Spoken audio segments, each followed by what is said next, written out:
Hey, so yeah, I just wanted to get it done with Dr. Caymaz because I heard a lot of good results from him.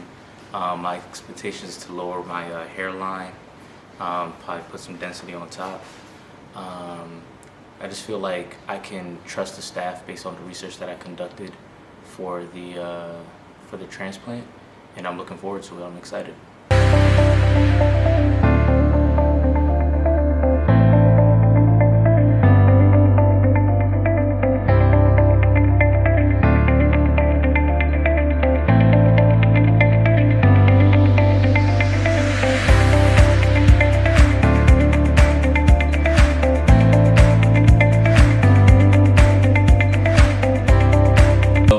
So yeah, my name is Justin. I just got a hair transplant a couple days ago. I've been enjoying the experience that I've had here with Dr. Caymaz and his team.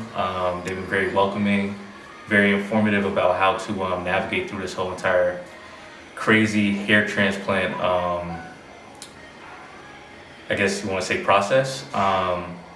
Right here in Turkey. Never thought I would take a flight all the way from America to come over here to get this done, but it's been a wild ride, but it's been a good ride, you know what I mean? And I'm looking forward to seeing what the future brings.